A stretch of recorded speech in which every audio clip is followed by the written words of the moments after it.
A resume is something that almost everyone, if not everyone, will need to create in their life if they want to get a job. But the key is how to stand out from all the other ones. Joining me is Sheila Musgrove, founder and CEO of Tag Recruitment and author of Hired. This is her book right here. And she is going to give us some tips that will help us. Thank you so much for joining us today, Sheila. Pleasure. Thank you. So the new numbers, unemployment numbers for the province just recently came out. It shows that there is an improvement. So I imagine not just now, but anytime people are looking to enter the workforce, it is going to be competitive. Extremely. Let's start by what is the biggest mistake people make when it Sure. comes to writing a resume? Well, there's lots, but first of all, the stat people need to keep in mind, I used it in my book, 80% of resumes are actually rejected in 11 seconds. So one of the mistakes is people assume we read resumes word for word. We don't. We don't. We decide if we're moving on after 11 seconds. So the biggest mistake is in how people structure and build a resume. So the big mistake is, and everyone does it, is filling your resume with 2 or 3 pages of bullets that describe your functional responsibility. So what you do. Yeah, so what we do. Yeah. And we want to know that, but that doesn't tell me how good you are at your job, which is ultimately what's going to make your phone ring. So your past performance.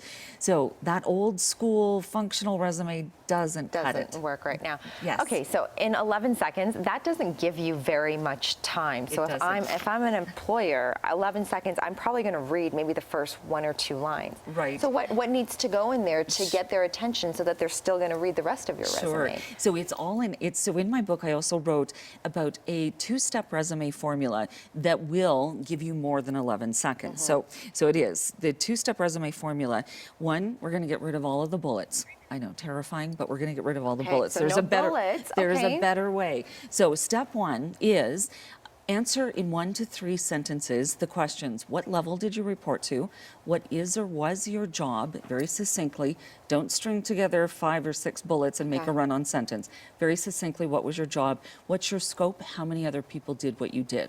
Okay. So that's step 1. Step 2 is where the real magic is and how you will get more than 11 seconds. So write the words key successes, bold, underline, put that on your resume.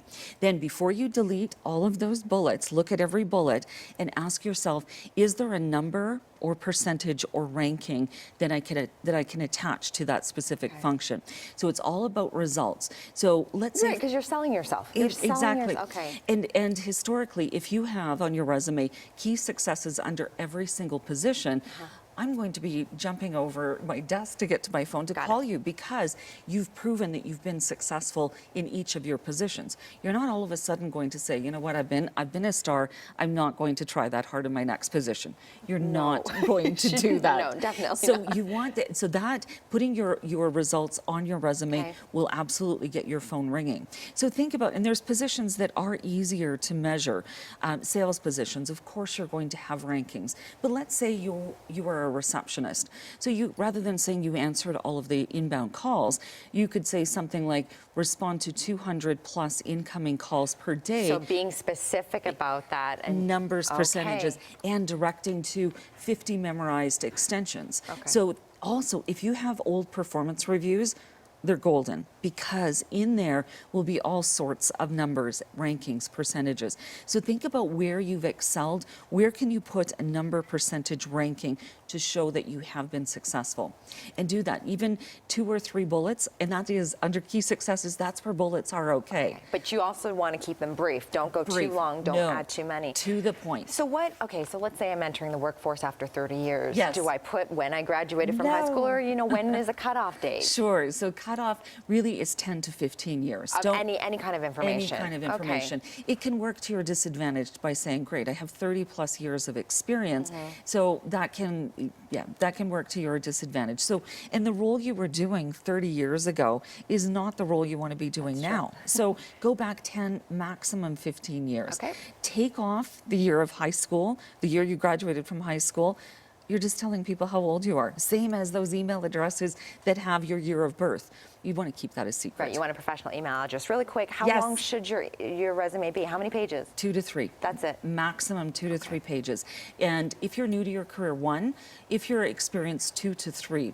The longest resume I ever worked with was a senior candidate, 14-page resume. 14 pages. So Who we has used time for 14 pages? So we reduced it, used the 2-step resume formula and got it down to 3 pages. Well, the wonderful thing is not only can you get Sheila's book, Sheila will be doing a book signing today and tomorrow. So you can catch Sheila this afternoon from 1 to 3 at the Signal Hill Indigo. She's doing a book signing there, and also tomorrow at the TD Square Indigo from 11 to 1. She's also doing some resume reviews too. So if you want more information, visit SheilaMusgrove.com, or she's all over social media, Instagram and Facebook. All the information is right there. Thanks so much for joining us. Thank you. You're welcome. Chris.